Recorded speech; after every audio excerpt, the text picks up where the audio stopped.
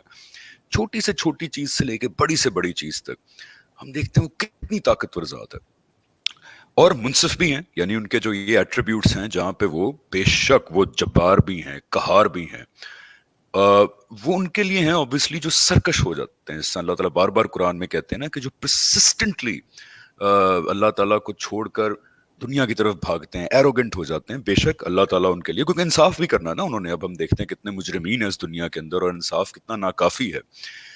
لیکن اللہ تعالیٰ کی وہ ایک جو صفت ہے وہ مجھے یقین ہی نہیں آیا بڑا عرصہ کہ ٹھیک ہے اتنی بڑی ذات، لیکن وہ کہہ رہی ہے کہ یار 100 دفعہ گناہ کر دو، جب تک میرے پاس آتے رہو گے میں معاف کرتا رہوں گا. 1000 دفعہ گناہ ہو گئے، ساری زندگی گناہوں میں ڈوبے رہے، میرا دروازہ کھلا ہے جب جب آتے رہو گے. اور یقین جانے ریحان بھائی، میں اپنے ایکسپیرینس سے بتا رہا ہوں، اللہ تعالیٰ کہتے ہیں پردہ رکھنا چاہیے زندگی پہ، لیکن میری زندگی بھی کافی گناہوں سے بھری ہوئی تھی. جتنی دفعہ میں اللہ تعالیٰ کے پاس آیا وہ بڑی فلاڈ ایفرٹس تھیں.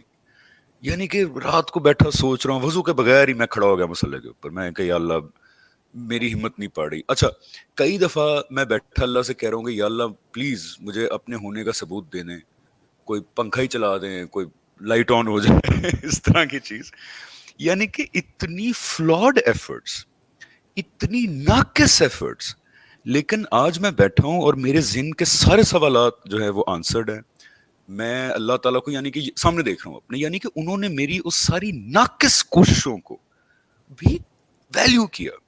تو یہ ایسپیکٹ اللہ تعالیٰ کا جو ہے کہ وہ اتنے رحیم ہے کہ وہ کہتے ہیں کہ جو مرضی کر لو، جب تک تم سرکشی میں پرسسٹنٹ نہیں ہو جاؤ گے، جب تک تم آتے رہو گے. چلو سال میں ایک دفعہ ہی آتے رہو گے، ایسے کوئی والدین ہونا تو وہ کہیں کہ بیٹا چلو مہینے میں ایک دفعہ ہی کال کر لیا کرو، چلو مطلب 2 ہفتے بعد ایک دفعہ 5 منٹ کے لیے کال کر لیا کرو.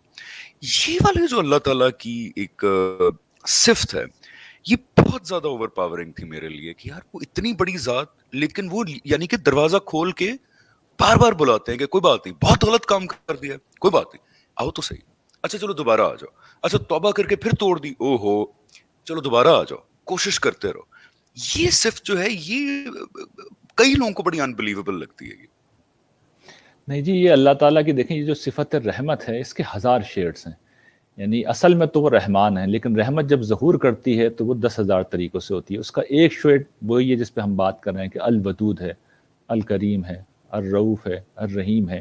یعنی رحمت کے سارے شیڈز ہیں جو مختلف طریقوں سے ظاہر ہو رہے ہیں. اس کی اپنی اپنی بڑی یعنی اہمیت ہے. یہ جو آپ نے جس چیز کی طرف توجہ دلائی ہے اس کی رحمت کا بہت ہی غیر معمولی پہلو ہے، اور وہ ہے کہ وہ توبہ کو قبول کرنے والا ہے، وہ تواب ہے. جب بندہ لوٹتا ہے تو وہ بھی لوٹتا ہے. اور کمال یہ ہے جب میں عرض کروں کہ بڑے سے بڑا مجرم ہو، بڑے سے بڑا سرکش ہو، بڑے سے بڑا ظالم ہو، بڑے سے بڑا قاتل ہو، آسمانوں کو اس نے بھر دیا ہو، زمینوں کو اس نے اپنے گناہوں سے بھر دیا ہو، سمندر کو اس نے اپنے گناہوں سے بھر دیا ہو، جس وقت وہ اللہ تعالیٰ کے پاس آ جاتا ہے ٹوٹے ہوئے دل کے ساتھ، شرمساری کے ساتھ، ندامت کے ساتھ، میں کہتا ہوں جھوٹے منہ ہی آ جائے، ایک دفعہ آ جائے، تو اللہ تعالیٰ ایسے بیہیو کرتے ہیں جیسے انہوں نے پیچھے کچھ دیکھا ہی نہیں ہے. یعنی کوئی اور ہو تو، اور جس درجے کی وہ طاقتور ہستی ہیں تو، اور جس درجے کا ان کا علم ہے، یعنی انہیں سب پتہ ہوتا ہے، دلوں کے آنکھوں کی خیانت بھی وہ جانتے ہیں اور دلوں میں آنے والے خیالات بھی وہ جانتے ہیں. وہ اگر ہمیں رسوا کرنا چاہیں تو ہم اپنے گھروں کے اندر ذلیل ہوں، وہ ہمارا پردہ اگر اٹھا دیں تو ہمارے ساتھ وہ ہو جس کا ہم تصور بھی نہیں کر سکتے. لیکن جب بندہ کوئی اس کے حضور پیش ہوتا ہے تو ایک طرف تو یہ کہ وہ انتہا سے زیادہ معاف کرنے والا ہے، دوسری طرف یعنی میں ایک ایسی چیز آپ کو بتاؤں قرآن مجید میں جو بیان ہوئی ہے کہ اللہ تعالیٰ جو کرم کرتے ہیں کہ جب کوئی شخص اس طرح آتا ہے تو اس کے گناہوں کو نیکیوں سے بدل دیتے ہیں.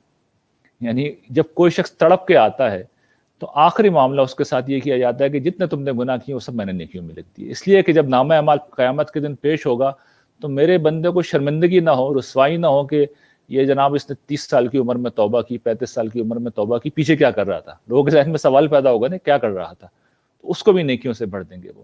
تو انتہائی محبت ہے، انتہائی کرم ہے. رسول اللہ صلی اللہ علیہ وسلم نے اس کو بہت روایات میں اس کو توجہ دلائی ہے اور یہ بتایا ہے کہ جس طریقے سے تم اگر کسی جگہ سفر میں جا رہے ہو اور تمہاری آنکھ لگے اور تمہارا اونٹ اور تمہارا زاد راہ سب غائب ہو جائے اور تم پہ جو بے بسی و بے کسی طاری ہوگی اور تم موت کا صرف انتظار کرو گے. سارا میں آپ تصور کر سکتے ہیں کیا انسان کے ساتھ ہوگا اگر اس طرح ہو. اور پھر وہ مایوس ہو کے لیٹ گیا اور پھر اس کی آنکھ کھلے تو دیکھے کہ اس کا اونٹ بھی، اس کا گھوڑا بھی، اس کا سامان بھی، اس کا پانی بھی سب مل گیا. تو تمہیں جتنی خوشی ہوگی اللہ تعالیٰ کو اس سے کہیں زیادہ خوشی اس وقت ہوتی ہے جب کوئی بندہ اس کی طرف لوٹ کے آتا ہے. قرآن مجید میں جو سورہ زمر میں اللہ تعالیٰ نے بات کہی ہے کہ قل یا عبادی الذین اسرفوا علی انفسہم لا تقنطوا من رحمت اللہ ان اللہ یغفر الذنوب جميعا انہ هو الغفور الرحیم. یہ مجرموں سے کہا ہے اللہ تعالیٰ نے، عام لوگوں سے نہیں کہا. یہ مکی صورت ہے. سامنے کون ہے؟ کفار مکہ ہیں، مسلمانوں کو مار رہے ہیں، پیٹ رہے ہیں، ظلم کر رہے ہیں، ستم کر رہے ہیں. وہ اپنے دروازے بند کرنے کو تیار نہیں، وہ مسلمانوں کو سمجھا رہے ہیں، وہ حضور کو سمجھا رہے ہیں کہ نہیں ابھی مہلت باقی ہے، ابھی وقت باقی ہے، ابھی میں تیار ہوں. تو پھر وہ دعوت دے رہے ہیں، یعنی ایک طرف حضور کو اور مسلمانوں کو اور دوسری طرف ان کی طرف متوجہ ہو کے وہ کہہ رہے ہیں کہ اللہ کی رحمت سے مایوس مت ہو، انیبو لوٹ آؤ، رجوع کرو، واپس آ جاؤ. تو یہ خدا ہے جو ہمارا ہر وقت جس طرح ماں اپنے بیٹے کا انتظار کرتی ہے اس سے کہیں زیادہ ہمارا پروردگار انتظار کرتا ہے کہ میرا بندہ آ جائے، آ جائے، شاید آ جائے. ان کی یہ اتنی غیر معمولی صفت ہے کہ آدمی اس پہ اپنی جان دے دے. یعنی اللہ تعالیٰ، اچھا پھر یہ بات نہیں ہے کہ آپ آ کے انسان پھر بے وفائی کرتا ہے. دیکھیے انسان کا مسئلہ بڑا عجیب ہے کہ انسان آتا ہے آ کے پھر چلا جاتا ہے، توبہ کرتا ہے 1000 دفعہ وہ توبہ توڑ دیتا ہے. تو 1000 دفعہ کے بعد بھی آپ جائیں گے تو یہ نہیں پوچھیں گے کہ پیچھے کیا ہوا، یہ بالکل نہیں پوچھیں گے. شرط یہ کہ آدمی بالکل سچے دل سے جا رہا ہو، نادم ہو، وہ مخلص ہو، تو وہ کمزوری کی رعایت کریں گے، وہ آپ کو مارجن دیں گے، وہ لحاظ کریں گے کہ بندہ کمزور ہے، وہ عاجز ہے. تو وہ اتنے پردہ پوش ہیں، اتنے ستار ہیں، اتنے کریم ہیں، اتنے توبہ قبول کرنے والے ہیں. یہ جو توبہ ہے اس کا مطلب یہی ہے کہ اللہ تعالیٰ متوجہ ہوتے ہیں.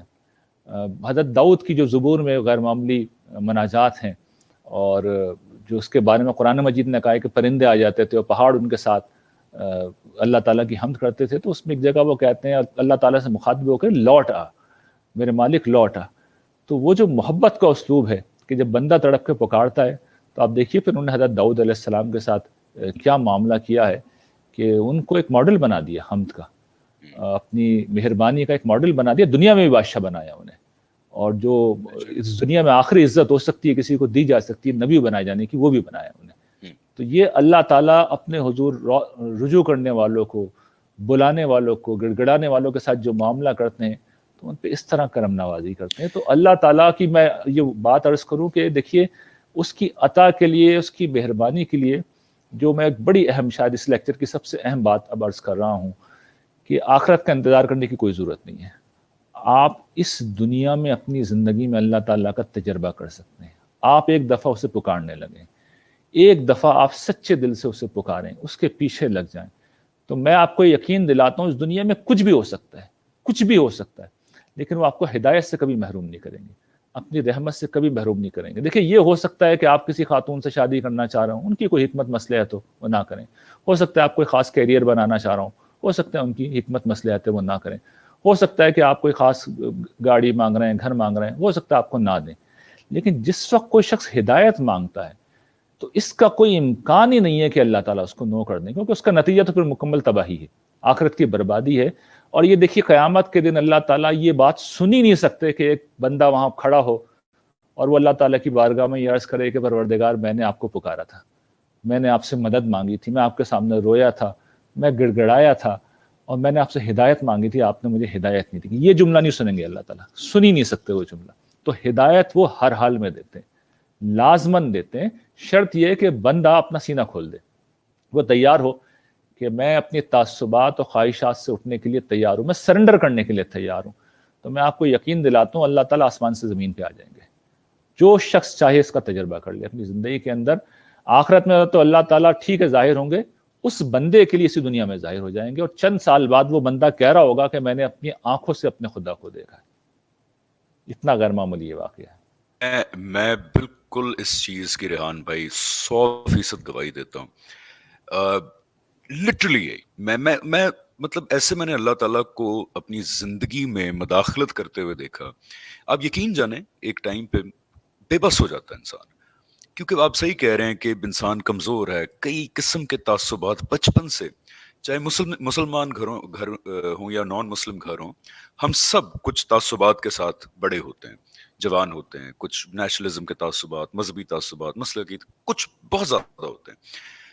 آپ یقین جانیں جب ایک ٹائم آتا ہے آپ سمجھتے ہیں کہ میں بے بس ہو چکا ہوں، مجھے نہیں پتا کہ یہ زندگی کیوں ہے، موت کے بعد کچھ ہے یا نہیں ہے، اللہ تعالیٰ ہیں نہیں ہیں تو کس طرح کے ہیں۔ ایک وقت آتا ہے جب آپ اگر پرسسٹنٹلی یہ سوالات پوچھتے رہیں تو آپ بریک ڈاؤن کر جاتے ہیں، آپ کا دماغ اس قابل نہیں ہے کہ وہ ان سوالات کا جواب حاصل کر سکے۔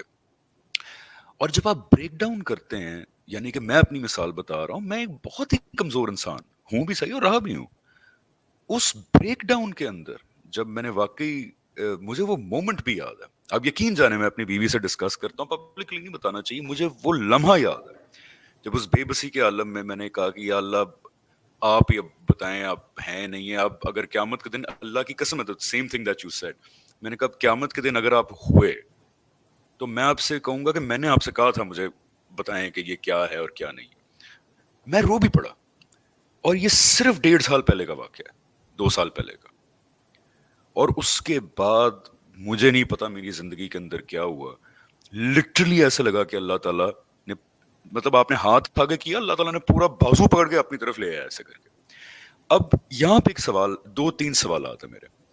ایک تو اتنی عظیم شخصیت، لیکن وہ یعنی کہ ماں کا پیار بھی بے وقت لگتا ہے ان کے پیار کے سامنے، با قرآن دیکھتے ہیں، ان کا تعارف حاصل کرتے ہیں۔ اتنی بڑی ہستی کی میں کہتا ہوں کہ بیڈ بکس میں آنے کے لیے، ان کا غصہ ارن کرنے کے لیے، ان کی پنشمنٹ ارن کرنے کے لیے، میں کہتا ہوں بلکہ ان کا انڈیفرنس ارن کرنے کے لیے، اللہ تعالیٰ بے نیاز جب ہو جاتے ہیں کہ اگر آپ ان کو بھول جاتے ہیں، اللہ تعالیٰ کہتے ہیں میں بھی پھر بے نیاز ہو جاتا ہوں۔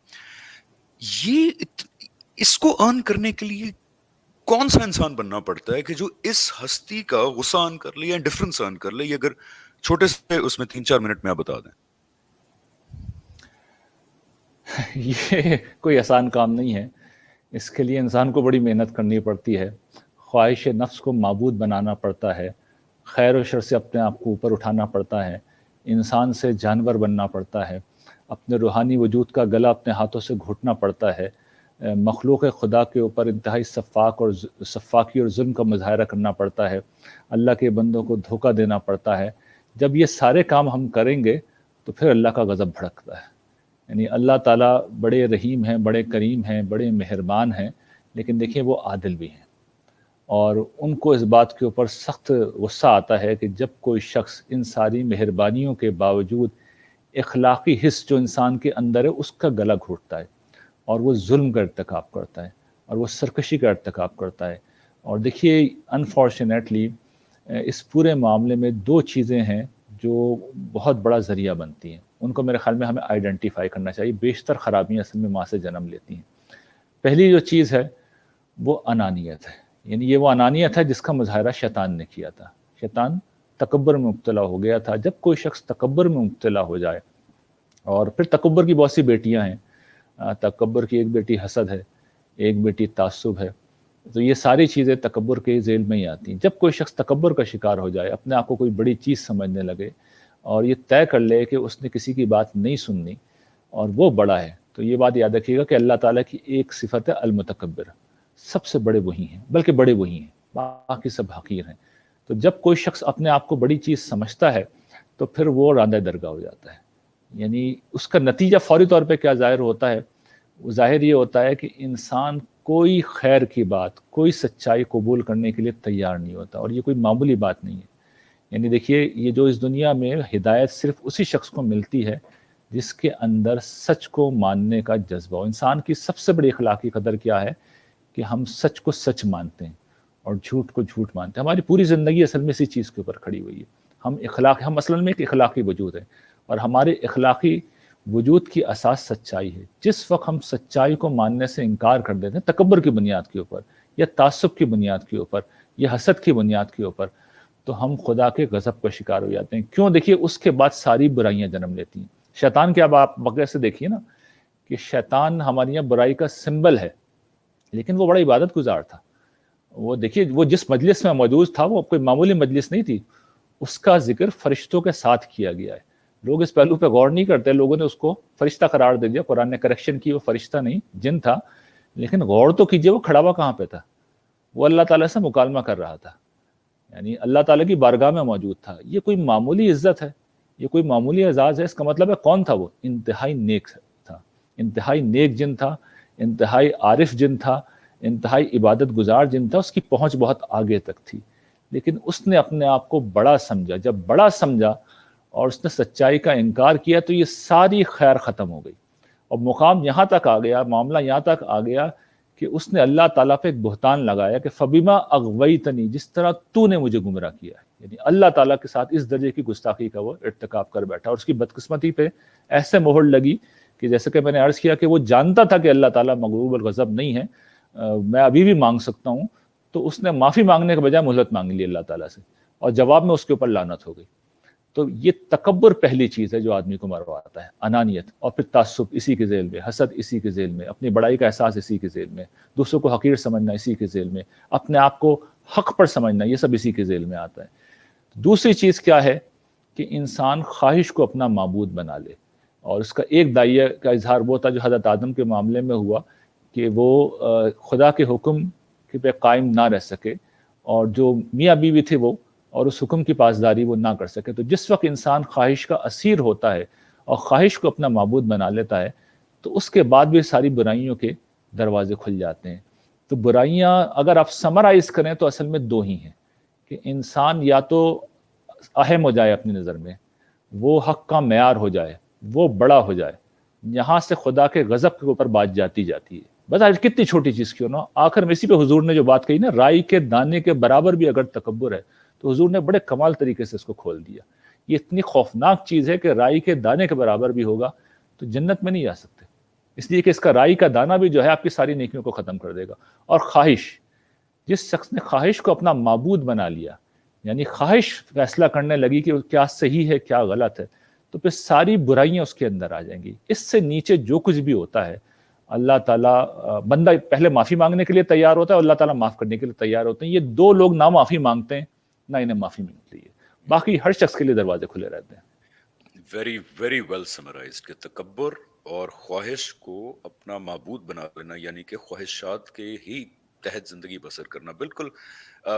3 سوالات ہیں، میں جلدی جلدی پوچھوں گا، وہ اس لیے بیکاز یہ تعارف جب اللہ تعالیٰ کا ملتا ہے تو کچھ نیچرلی سوالات جنم لیتے ہیں جو میرے ذہن میں بھی آئے تھے، and you can elaborate the answers in a very nice way. ایک تو یہ ہے کہ ٹھیک ہے، سمجھ آئی بات کہ اللہ تعالیٰ تو بہت ایک زبردست ہستی بھی ہیں لیکن اتنے ہی رحیم اور رحمان بھی ہیں. دنیا میں شر، اب وہ کویسچن بہت پرانا ہو گیا کہ why is there evil in the world، because اس کے بہت جوابات آئے ہیں کہ ٹھیک ہے فری ول دی ہے، اختیار بھی دیا ہے اس کو ایکسرسائز کرنے کا، تو نیچرلی اچھا بھی ہوگا برا بھی ہوگا. لیکن لوگ یہ کہتے ہیں، میرے ذہن میں بھی سوالات تھے اس طرح کے، کہ پھر یہ نیچرل ڈیزاسٹرز جو ہیں، کہ وہی ذات اگر اتنی رحیم ہے کریم ہے تو یہ سونامی آتے ہیں، ارتھ کوئک آتے ہیں، لوگ اس میں مطلب لاکھوں کی تعداد میں مارے جاتے ہیں. ایک یہ پارٹ، اور دوسرا کہ پھر اتنی سیمنگلی پینفل بیماریاں جو ایگزسٹ کرتی ہیں، یعنی کہ کوڑ کی بیماری ہے، نیوروفائبرومیٹوسس ہے جس کے اندر یعنی کہ پوری جسم کے اوپر ایسے پیپ والے پھوڑے نکل آتے ہیں. اچھا، اور اوپر سے یہ بھی کہ یہ بچوں کو بھی ہوتی ہے، یعنی کہ بائی برتھ اتنے پینفل ڈیفیکٹس ہوتے ہیں کئی بچوں کے اندر کہ بڑے لوگ ایون انکلوڈنگ مدر ٹریسا بھی بڑی ان کو ذہن میں عجیب شکوک پیدا ہوئے کہ بچے اتنی پینفل حالت میں پیدا ہوتے ہیں. تو اس ایسپیکٹ کو آپ ذرا ہائی لائٹ کریں کہ وہ ذات اگر رحمان اور رحیم ہے تو یہ پھر وہ کیوں کرتے ہیں کہ بچے بیماریوں سے پیدا ہو رہے ہیں، سونامیز آ رہے ہیں، نیچرل کازز کی وجہ سے سفرنگ جو ہے دنیا کے اندر. دیکھیں اس کی بہت سی حکمتیں ہیں. جو بنیادی حکمت ہے وہ میں شروع میں بھی اس کی طرف توجہ دلا چکا ہوں کہ امتحان کا جو بنیادی اصول ہے وہ یہ کہ اللہ تعالیٰ نے غیب کا ایک پردہ حائل کیا ہے، اور وہ اس غیب کے پردے کے اندر رہتے ہیں، اور دنیا کو انہوں نے اسباب کے سہارے چلانا ہے، یہی کر رہے ہیں وہ. اچھا، جب اسباب کے سہارے چلا رہے ہیں اور خود غیب کے اندر ہیں تو یہ ضروری ہے کہ ہر چیز نیچرل طریقے پہ ہو رہی ہو. یعنی اگر اس دنیا میں تصور کیجئے کہ بیماریاں نہ ہوں، اس دنیا کے اندر اگر ڈیزاسٹر نہ ہو، اگر اس دنیا کے اندر سونامی نہ ہو، اچھا اگر موت آئے تو بوڑھوں کو ہی آئے، چھوٹے بچوں کو نہ آئے. تو آپ غور کیجئے کہ گویا کہ پھر خدا نے اس دنیا میں جنت اسٹیبلش کر دی، یہ دارالجزا اس نے بنا دیا، امتحان نہیں رہا. تو امتحان کا بنیادی اصول غیب ہے. خدا اپنے آپ کو غیب میں رکھتا ہے، اور اس لیے رکھتا ہے کہ جس نے انکار کرنا ہے وہ آثار کو دیکھ کے، صرف ان چند چیزوں کو دیکھ کے انکار کر دے. دیکھیے یہ چیزیں کیا ہیں، ان کا ایک دوسرا بڑا اہم پہلو یہ ہے جو اس کی رکھنے کی ان کی حکمت ہے، وہ یہ کہ اللہ تعالیٰ مجھے اور آپ کو اصل میں ان نعمتوں کے بارے میں حساس بنانا چاہتے ہیں. اچھا ہم بڑی بے حس مخلوق ہیں، ہم بہت ناشکری ہیں، ہمیں جو مل جاتا ہے ہمیں اس کی ریلائزیشن نہیں ہوتی. تو حضرت عیسیٰ علیہ السلام سے بڑا خوبصورت ان کا دل نواز واقعہ ہے. کسی نے پوچھا یہ کہ استاد یہ فرمائیے کہ اللہ تعالیٰ نے اندھوں کو کیوں پیدا کیا ہے؟ تو انہوں نے جواب دیا تاکہ آنکھوں والے دیکھ سکیں. تو یہ جو دنیا کے اندر بیماریاں ہیں، یہ جو محرومیاں ہیں، یہ جو تکلیفیں ہیں، یہ جو سنامی ہیں، یہ جو زلزلے ہیں، ان کی حکمت یہ ہے کہ جب یہ چیزیں آتی ہیں تو میں اور آپ اور میجورٹی دنیا کی محفوظ رہتی ہے. ہمارے اندر یہ احساس پیدا ہو کہ ہم اللہ کے شکر گزار بنیں، ہم یہ اعتراف کریں کہ ہمارا رب بہت کریم ہے، اس نے ہمیں عافیت میں رکھا ہے. ظاہر ہے کہ اس کی قیمت یہ دینی پڑتی ہے کہ کچھ لوگوں کے اوپر آزمائش آتی ہے، لیکن چونکہ انہیں استعمال کیا جاتا ہے تو انہیں پھر آخرت میں بغیر حساب کتاب کے داخل کیا جائے گا جنت کے اندر، جو اس کا شکار ہو جائیں گے. لیکن اصل میں میرے اور آپ کے لیے ایک بہت بڑا مسئلہ ہے. تو یہ دو بنیادی چیزیں ہیں. ایک تو یہ کہ اللہ تعالیٰ یہ چاہتے ہیں کہ غیب کا پردہ حائل رہے. اگر وہ یہ نہیں کریں گے تو غیب کا پردہ ہٹ جائے گا، یعنی پھر تو بالکل واضح نظر آ جائے گا کہ یہاں پر اللہ تعالیٰ موجود ہیں اور وہ کچھ شر ہونے ہی نہیں دے رہا ہے، کیونکہ وہ اصل میں سراپا خیر ہیں، ان کی ذات سے صرف خیر ہی ہوتا ہے، ان سے کبھی بھی شر کا ظہور نہیں ہوتا. تو پھر وہ اصل میں جو ہیں وہ ظاہر ہو جائیں گے، اور وہ یہ نہیں کرنا چاہتے. تو وہ اسباب کو فعال ہونے دیتے ہیں، وہ لوگوں کو فعال ہونے دیتے ہیں، وہ مخلوق کو اپنا کام کرنے دیتے ہیں، مخلوق کو آؤٹ آف کنٹرول ہونے دیتے ہیں. جب مخلوق اپنا کام کرتی ہے، انسان اپنا کام کرتے ہیں، تو اس کے نتیجے میں شر وجود میں آتا ہے. تو انہیں ایک تو غیب کا پردہ رکھنا ہے اور خود نہیں آنا، کیونکہ خود وہ جب بھی ظاہر ہوں گے تو اس سے خیر و برکتی ظاہر ہوگی، عافیت اور آسانی ظاہر ہوگی، تو پردہ اڑ جائے گا. اور دوسرا یہ کہ جب شر پیدا ہوگا، جب برائی پیدا ہوگی، تو اصل میں مجھ میں اور آپ میں یہ احساس پیدا ہونا چاہیے. ہم گویا کہ جھنجھوڑ دیے جاتے ہیں کہ بندہ خدا دیکھو تو صحیح، دنیا میں لوگ بیمار بھی ہوتے ہیں، لوگ تکلیف میں بھی آتے ہیں، لوگ بیماریوں کی اذیت کا بھی شکار ہوتے ہیں، اللہ نے تمہیں بچا رکھا ہے، تو تم شکر گزار بنو. تو یہ دو اہم مسئلے ہیں کہ غیب کا پردہ قائم رکھنا ہے، وہ نہیں چاہتے کہ غیب کا پردہ اٹھے، اور وہ چاہتے ہیں کہ ہم شکر گزار ہوں. ہم جو ناشکر پن کا شکار ہو جاتے ہیں، ہم جس بے حسی کا شکار ہوتے ہیں، اس بے حسی سے باہر نکلیں ہم. اور پھر اور بھی وجوہات ہیں، ظاہر ہے کہ اس کی اپنی ہے کہ ہم پھر دوسروں کی مدد کا جذبہ رکھیں، ہمارے اندر ہمدردی ہو، خیر خواہی ہو، اور ہم انسانیت کی فلاح و بہبود کے لیے کام کریں. اور پھر اور بھی، یعنی میں گنواتا چلے جاؤں کہ یہ جو جتنی سائنسی ترقیاں ہوتی ہیں، انسان جدوجہد کے میدان میں جو آگے بڑھتا ہے، یہ جو بیماریوں کو انسان ان کو شکست دیتا ہے، یہ مصیبتیں نہ آئیں تو انسان جدوجہد کیوں کرے گا؟ اگر زلزلے نہ آئے تو پھر زلزلہ پروف عمارت کیوں بنائے گا؟ تو انسان کے ارتقاء کا ذریعہ بھی ہوتی ہیں ساری چیزیں. تو 10 پہلو ہیں جو گنوائے جا سکتے ہیں، لیکن بنیادی باتیں وہی دو ہیں کہ غیب کا پردہ انہوں نے رکھنا ہے اور شکر گزار بنانا ہے. بالکل صحیح. جلدی سے دو مزید میں سوال کروں گا یہاں پہ. یہ بھی ایک سوال سامنے آتا ہے لوگوں کا کہ وہ اتنی کریم ذات ہیں، اتنی رحمان ہیں، رحیم ہیں، تو چلیں باقی جرائم کی سزائیں تو سمجھ آتی ہیں، یعنی کہ لوگ قتل کرتے ہیں، ریپ کرتے ہیں، جھوٹ بولتے ہیں، ظلم کرتے ہیں، اس کے بارے میں تو لوگ کہتے ہیں چلیں سمجھ آتا ہے کہ آخرت میں کچھ سزا ہونی چاہیے، چاہے ہمیشہ کی ہو یا جو بھی ہو. لیکن خدا کو نہ ماننا، وہ کہتے ہیں کہ یہ تو پھر اللہ تعالیٰ کہتے ہیں کہ مجھے عبادت کی بھی ضرورت نہیں ہے، لیکن اگر مجھے مانو گے نہیں تو میں سزا بھی دوں گا. ذرا ہائی لائٹ کیجئے گا کہ ہمارے لیے باقی جرائم ہوتے ہیں، اللہ تعالیٰ کو نہ ماننا، ان کو ان کی جگہ پہ نہ رکھنا، ایک تو یہ ہمارے لیے جرم کی اس طرح نوعیت نہیں رکھتا. اس کو پلیز ہائی لائٹ کریں کہ شرک، خدا پہ جھوٹ باندھنا، ان کو نہ ماننا، یہ کس نوعیت کے جرائم ہیں؟ شرک ہو گیا، خدا کو نہ ماننا ہو گیا، یہ اصل میں خدا کے خلاف جرم نہیں ہے، یہ انسان کا انسانیت کے خلاف جرم ہے. انسان کا اپنے انسان کے شرف جو ہے اس کے خلاف سب سے بڑا جرم ہے. دیکھیے انسان کیا ہے؟ انسان اخلاقی وجود ہے. اخلاقی وجود کیا ہوتا ہے؟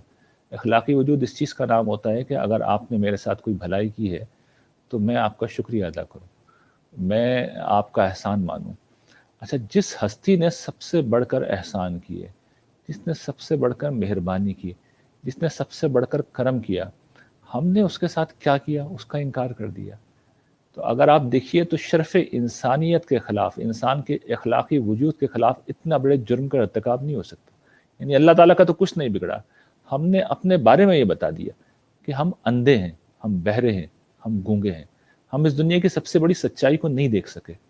تو اللہ تعالیٰ نے اصل میں یہ جو سزا مقرر کی ہے شرک کی یا کفر کی، تو یہ بھی، لیکن یہ بھی سمجھ لیجئے کہ یہ ساری چیزیں جمع ہوتی ہیں قرآن مجید میں۔ اصل میں یہ بات جو بیان ہوئی ہے یہ ان لوگوں کے حوالے سے ہوئی ہے جن کے ساتھ سرکشی بھی جمع تھی۔ باقی تو ہر شخص کو پوچھا جائے گا، موقع دیا جائے گا، عذر کہا جائے گا، پیش کرنا ہے تو کر دو، اسے اپنے آپ کو ڈیفینڈ کرنا ہوگا۔ قرآن مجید کے حوالے سے پچھلی دفعہ بھی میں نے یہ توجہ دلائی تھی کہ دیکھیے قرآن مجید کی ہدایت یوں تو ابدی ہدایت ہے، ہر دور کے لیے ہدایت ہے، لیکن قرآن مجید میں کچھ فیصلے بھی نازل ہوئے ہیں۔ یہ فیصلے اصل میں رسول اللہ صلی اللہ علیہ وسلم کی قوم کے لیے ہیں، جن کے درمیان اللہ کے رسول آئے تھے، موجود تھے، ان کو براہ راست رہنمائی کر رہے تھے، گویا کہ خدا ان کے درمیان عدالت کر رہا تھا، معجزے تھے جو ظاہر ہو رہے تھے۔ یعنی یہ قرآن مجید خود معجزہ تھا، خود مانتے تھے وہ کہ یہ تو معجزہ، اس کو تو جواب نہیں دیا جا سکتا، سمجھتے تھے سب کچھ، اس کے باوجود سرکشی کے اوپر آمادہ تھے۔ تو قرآن مجید نے اپنے جو فیصلے سنائے ہیں وہ اسی حوالے سے سنائے ہیں، گرچہ قرآن مجید نے دو مقامات کے اوپر سورہ انعام میں، سورہ ہود میں یہ اشارہ کر دیا ہے کہ یہ جو خلود فی النار ہے تو یہ بھی اللہ تعالیٰ کی مشیت کے اوپر موقوف ہے۔ کسی موقع پر وہ محسوس کریں گے کہ بس ٹھیک ہے، بہت ہو گیا، تو وہ ختم کر دیں گے۔ تو یہ بات بھی واضح رہنی چاہیے کہ ایسا نہیں ہے کہ یہ بھی جنت کی طرح ہمیشہ باقی رہے گا، اس کا معاملہ اللہ تعالیٰ کی مشیت کے اوپر موقوف ہے۔ اور پھر اس کا ایک اور اہم پہلو بھی یہ ہے کہ دیکھیے اس دنیا میں جو بھی سزا ملتی ہے اس کا بعض اوقات انحصار اس پہ ہوتا ہے کہ وہ جرم کی نوعیت کیا ہے، جرم کی نوعیت کے دوار سے بھی سنگین ہے۔ بعض اوقات اس کا انحصار اس بات کے اوپر بھی ہوتا ہے کہ وہ کس کے خلاف کیا گیا ہے۔ یعنی میں اس کو مختلف مثالوں سے سمجھاتا ہوں۔ ایک آدمی بد کردار ہے، اس نے کہیں زنا کیا ہے تو بہرحال جرم ہے، لیکن یہی کام اگر یہی حرکت اس نے اپنی کسی محرم خاتون کے خلاف کر دی ہے تو ظاہر ہے اب وہ شناعت بہت شدید ہو جائے گی۔ آپ اگر اپنے والد کسی سے لڑتے ہیں، ایک غلط بات ہے، والد صاحب کے خلاف کھڑے ہو جاتے ہیں، بڑا مسئلہ ہے، حکومت وقت کو چیلنج کر دیتے ہیں تو حکومت نے تو آپ کی طبیعت ٹھیک کر دینی ہے۔ تو شرک اور کفر اصل میں اللہ تعالیٰ کے خلاف بغاوت ہے، اور اللہ تعالیٰ جتنی عظیم ہستی ہے، جتنی بلند ہستی ہیں، تو وہ اگر بہت تھوڑی سی بھی اس کی سزا دیں تو وہ انسانوں کے لیے بہت ہے۔ یہ جو جہنم ہے یہ بہت تھوڑی سزا ہے اللہ تعالیٰ کی عظمت کے لحاظ سے۔ یہ میں بھی واضح کر دوں کہ قرآن مجید نے جہنم کی جو سزائیں بیان کی ہیں یہ زیادہ سے زیادہ سزائیں ہیں، اور جنت کی جو نعمتیں بیان کی ہیں کم سے کم نعمتیں ہیں۔ تو اللہ تعالیٰ دینے کے معاملے میں بہت فیاض ہے، بہت فیاض ہے۔ سزا کے معاملے میں وہ ہلکی سے ہلکی سزا بیان کرتے ہیں۔ یہ جو آگ واگ جس کا ذکر کیا گیا ہے بہت ہلکی سزا ہے، یعنی اللہ تعالیٰ اس سے زیادہ دے سکتے ہیں، اس سے زیادہ قدرت رکھتے ہیں۔ جنت کے معاملے میں تو انہوں نے پوری جنت کو بیان کر دیا، یہ تمہارا تصور ہے، نزل ہے، یہ تو ابتدائی سر و سامانی ہے، ابتدائی مہمانی کا سر و سامان ہے جو تمہیں دیا گیا ہے، اصل نعمت تو اس کے بعد آئیں گی۔ حضور نے بیان کیا نا کہ نہ کسی کان نے سنا، نہ کسی آنکھ نے دیکھا، نہ کسی دل پہ اس کا خیال گزرا۔ قرآن مجید میں سورہ سجدہ میں یہ مضمون بیان ہوا ہے۔ تو جنت اس وقت ان کی رحمتوں کو ظہور ہوگا تو وہ تو آپ تصور ہی نہیں کر سکتے۔ جہنم جو ہے وہ بہت تھوڑی سی سزا ہے، اچھا ہمیں زیادہ لگتی ہے تو اب اس کا کیا کیا جائے؟ ہم اتنے کمزور ہیں تو ہمیں سوچنا چاہیے نا کہ ہم کتنے کمزور ہیں، سامنے کتنی بڑی ہستی ہے، کم سے کم سوچ لیں کہ ہم کس کے خلاف کھڑے ہوئے ہیں۔ تو میں ایک توجہ دلاتا ہوں ہمیشہ کہ اگر خدا کو دیکھنا ہے تو ذرا کائنات کو دیکھ لیں، آپ کو اندازہ ہو جائے گا who you are dealing with، آپ کا معاملہ کس سے پڑ گیا ہے۔ بالکل، اور یہاں پہ یہ چیز بھی ہائی لائٹ ہمیں کرنی چاہیے کہ ابدی موت تو سب سے بڑی ایک سزا ہے۔ یعنی کہ اہل جہنم، اللہ تعالیٰ کہتے ہیں جہنم میری مشیت پہ قائم ہے اور اللہ تعالیٰ جو چاہتا ہے کر گزرتا ہے۔ تو اکثر لوگ یہ سمجھتے ہیں کہ جہنم کو موت دے دینا ہمیشہ کی، اور ان کے باسیوں کو جو ورسٹ ہوں گے ان کو بھی ہمیشہ کی موت دے دینا کسی قسم کی رعایت ہے۔ یعنی کہ ہم تصور نہیں کر سکتے کہ میں آج ایگزسٹ کرتا ہوں اور میں اب ہمیشہ کے لیے ایگزسٹ نہیں کروں گا، انکانشس۔ یعنی کہ کائنات 13 ارب سال سے ہے، میں تو نہیں تھا، مجھے پتہ ہی نہیں تھا، میں تو پچھلے کچھ سالوں میں پیدا ہوا ہوں۔ ابدی موت جو ہے وہ تو اللہ تعالیٰ کی میرے خیال سب سے ورس سزا جو ہے اہل جہنم کے لیے بھی، وہ ابدی موت ہو سکتی ہے۔ تو یہ کوئی لوگ غلط تصور قائم کر لیتے ہیں کہ رعایت ہے کہ نہیں کیا مطلب جہنم کیسے ختم ہو سکتی ہے ہمیشہ کے لیے، ابدی موت کیوں دیں گے اللہ تعالیٰ ان کو؟ وہ تو سب سے بڑی سزا ہوگی۔ اور اس کے مرتکب لوگ اگر ہم لوگ صحیح سمجھ پائیں، جو سن بھی رہے ہیں لوگ، وہ ورسٹ آف دا ورسٹ ہوں گے جن کو غلطی نہیں لگی. یہ بھی آخر میں ہائی لائٹ کر دیجئے کہ اللہ تعالیٰ کبھی بھی, ہم کیونکہ علمی مباحث میں بھی بہت پڑھتا تھا ایک زمانے میں, کسی کو جنرلی علمی غلطی لگ گئی, عملی غلطی لگ گئی, یعنی کہ قیامت کے دن ایک پورا پروسیس ہوگا احتساب کا. یہ تو نہیں کہ 3-4 باتوں پہ جہنم اور جنت کے فیصلے ہوں گے. غلطی کے اوپر اللہ تعالیٰ کبھی مواخذہ نہیں کریں گے. یہ وہ لوگ نہیں ہیں جن کو غلطیاں لگی ہیں, یہ وہ لوگ ہیں جو, وہی آپ نے بات کی کہ تکبر اور خواہش پرستی کی راہ میں اتنے آگے چلے گئے کہ باقی سب کچھ پیچھے چھوڑ دیا. غلطی پہ اللہ تعالیٰ سزا نہیں دیں گے. اور آخر میں ہمارے پاس 5 منٹ اور ہیں, بتائیے گا کہ جو لوگ سن رہے ہیں وہ اس ہستی کو کیسے اپروچ کریں, کیونکہ اکثر یہ چیز سامنے آتی کہ لوگ کہتے ہیں کہ ہم جاننا چاہتے ہیں کہ حق کیا ہے لیکن سمجھ نہیں آتا, بیکاز آج کل انفارمیشن کا دور ہے. آپ ایک بات سنتے ہیں, آپ یوٹیوب پہ وہ لکھیں گے تو اس کے کچھ 10 کاؤنٹرز آپ کے سامنے آ جاتے ہیں. تو ان اے وے آپ گم ہو جاتے ہیں اس انفارمیشن کی یلغار کے اندر. تو 2 چیزیں, ایک تو وہ پروردگار غلطی کے اوپر مواخذہ نہیں کریں گے, اور دوسرا اس پہ بھی روشنی ڈالیے گا کہ اب جو سن رہے ہیں وہ لوگ وہ کیسے اس پروردگار کو اپروچ کریں. دیکھیے میں نے ابھی عرض کیا تھا کہ جہنم کی جو سزائیں قرآن مجید میں بیان ہوئی ہیں وہ ایکسٹریم ہے. یعنی اس کے بعد اس سے ہلکے چیزیں ہوں گی. یعنی اس کے بعد ظاہر بات ہے جتنے بھی لوگ ہیں ہر طرح کے مجرم ہیں تو ان کو اس سے ہلکا معاملہ دیا جائے گا. یہ جو آپ غلطی کہہ رہے ہیں اس کے بارے میں تو رسول اللہ صلی اللہ علیہ وسلم نے ایک حدیث میں اس کو واضح بھی کر دیا ہے کہ اگر کوئی شخص اخلاص نیت کے ساتھ کوئی فیصلہ کرتا ہے اور اسے غلطی لگ جاتی ہے تو اس کے لیے ایک اجر ہے ورنہ دوہرا اجر ہے. تو اخلاص نیت ہے, ایک شخص اللہ کے ساتھ مخلص ہے اور دین میں کوئی اس کی بات, اس کا نقطہ نظر اگر غلط ہو گیا ہے تو پھر اس کے لیے ایک اجر ہے. اگر آپ کی غلطی سے مراد یہ تھی کہ کوئی گناہ کا ارتکاب کر دیا ہے تو حضور یہ فرماتے ہیں کہ اگر سچے مومن ہو تو تمہیں کانٹا بھی چبھتا ہے تو تمہارے گناہ اللہ تعالیٰ اسی دنیا میں معاف کرتے چلے جاتے ہیں. دنیا کی سختیاں بھی کفارے کا سبب بن جاتی ہیں. بہت سے لوگ ہوں گے جن کو اللہ تعالیٰ جو برزخ میں جو کچھ ان کے ساتھ معاملہ ہوگا اس کی بنیاد پہ چھوڑ دیں گے. بہت سے لوگ ہوں گے جن کو حشر کے میدان میں اللہ تعالیٰ, اس پہ کسی اور موضوع, اس پہ تفصیل سے ہم موضوع بات کریں گے, حشر کے دن کیا ہوگا جنت جہنم پہ, اس روز میں واضح کر دوں گا. لیکن بہت سے لوگوں کو اللہ تعالیٰ حشر میں جو کھڑا رکھیں گے تو وہ بھی اصل میں معاف کرنے کا پروسیس ہی ہوگا ان کا, وہ معاف کر رہے ہوں گے. تو جہنم میں تو آخر میں انتہائی بدنصیب لوگ جا رہے ہوں گے جو جن کے پاس معافی کی کوئی گنجائش ہی نہیں ہوگی اور جو بدترین گناہوں کا اور جرائم کا جو ارتکاب کریں گے. تو یہ بات, لیکن میں ہمیشہ توجہ ہی دلاتا ہوں کہ دیکھیے ہم کمزور لوگ ہیں, ہم تو سوئی کا چبھنا برداشت نہیں کر سکتے. تو یہ جو اس طرح کی باتیں سن کے اپنے آپ کو کوئی بہت زیادہ مارجن نہیں دینا چاہیے. ہم سوئی کا چبھنا برداشت نہیں کر سکتے. میں توجہ دلاتا ہوں کبھی چولہے کے پاس جا کے کھڑے ہوں اور اپنے ہاتھ کو جو ہے ذرا آگ کے اوپر لہرائیں, کتنی دیر تک آپ برداشت کر سکتے ہیں؟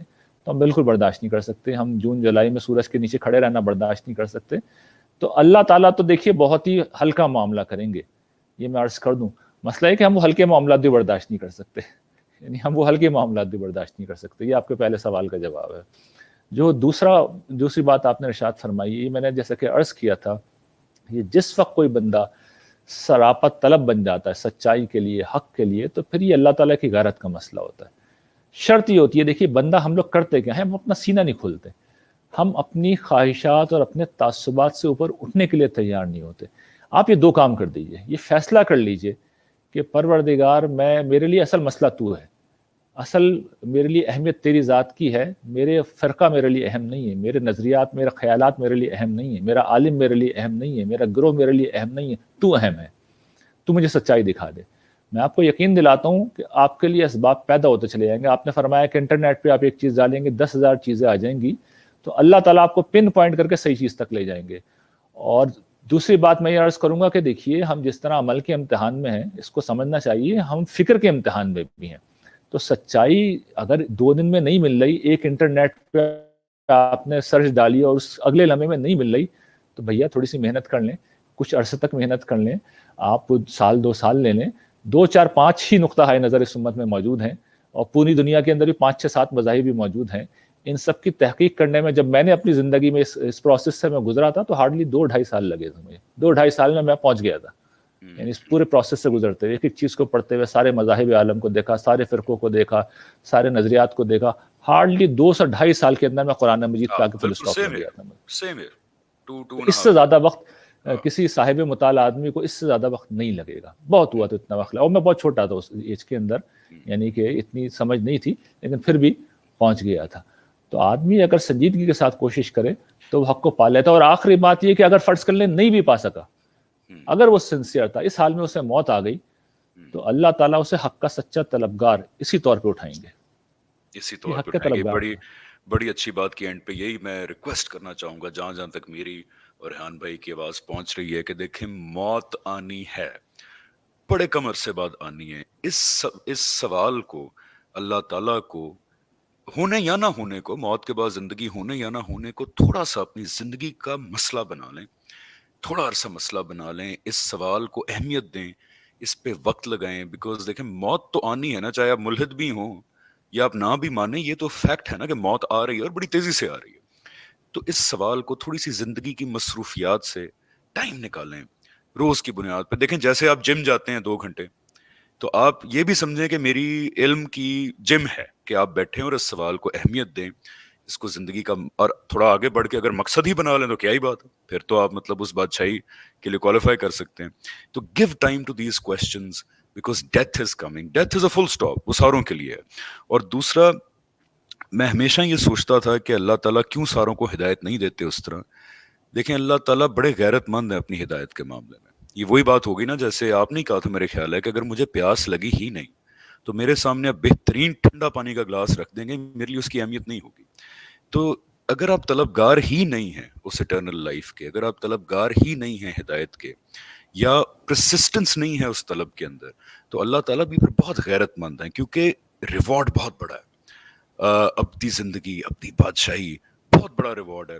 آخر میں 2-3 الفاظ کہیے گا, پھر میں آپ کو اللہ حافظ کرتا ہوں اگلے ہفتے تک, کہ اللہ تعالیٰ بہت غیرت مند ہے. وہ کہتے ہیں کہ میری ہدایت اتنی سستی نہیں ہے کہ آپ کو چاہیے ہی نہیں, آپ نے اس کو زندگی کا پارٹ ٹائم ایک مشغلہ سمجھ کے کیا, لیکن پھر بھی آپ کو ہدایت مل جائے. تو ایسا نہیں ہے معاملہ ریحان بھائی. قرآن مجید بادشاہ کا فرمان ہے, یہ فقیر کی صدا نہیں ہے. بالکل آسمان و زمین کے مالک کا یہ کلام ہے. یہ عزت اللہ تعالیٰ نے کسی مخلوق کو نہیں دی اس طرح اسے مخاطب کریں.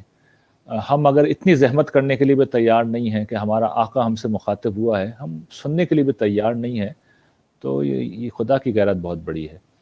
پھر آپ کو ہدایت نہیں ملے گی, پھر نہیں ملے گی. بے شک بے شک. اور قرآن میں بار بار آتا ہے کہ بہت کم لوگ ہوں گے جو قیامت کے دن میرٹ کے اوپر شاید ریوارڈ لیں. باقی اللہ کی رحمت بڑی وسیع ہے, ہو سکتا ہے بہت سارے لوگ چلے جائیں, لیکن یہ قرآن خود کہتا ہے کہ کم لوگ ہی ہیں جو شکر گزار ہوتے ہیں. تو آئیے ہم اس کم لوگوں کی تعداد میں کوشش کریں شامل ہوں, کہ جو اللہ تعالیٰ کا جب سامنا ہو تو ہم کوئی اچھے حالات میں پائے جائیں. ریحان بھائی بہت شکریہ, آج کا سیشن بہت زبردست تھا. آئی ہائیلی ریکمینڈ کہ لوگ اس کو پلیز سنیں بار بار, کیونکہ اللہ تعالیٰ کا جو سب سے ایکوریٹ تعارف ہے تمام تعصبات سے پاک, وہ قرآن سے ہی ملتا ہے, اور اس کو دیانتداری کے ساتھ پڑھنے سے ملتا ہے. دیانتداری از ویری امپورٹنٹ. ریحان بھائی نیکسٹ ویک انشاءاللہ لیٹس ٹاک اباؤٹ روز قیامت, اس کے کیا ڈائنامکس ہوں گے. جن لوگوں نے جب زندگی شروع ہوگی پڑھی ہے وہ اس سے پہلے ہی تعارف رکھتے ہیں, لیکن ایک فیکچول ہم بات کریں گے گھنٹے سوا گھنٹے کی, کہ قیامت کے دن کے کیا ڈائنامکس ہوں گے اور اس کی کس طرح ہم مزید تیاری کر سکتے ہیں اس پروردگار کے سامنے حاضری کی. So thank you so much Rehan بھائی, اٹس آلویز اے پلیزر, بہت اینڈ شکریہ جی, لوکنگ بہت فارورڈ عنایت. لوکنگ انشاءاللہ فارورڈ ٹو نیکسٹ ویک انشاءاللہ. اوکے ریحان بھائی, اللہ انشاءاللہ. حافظ. Thank you very much. اللہ حافظ.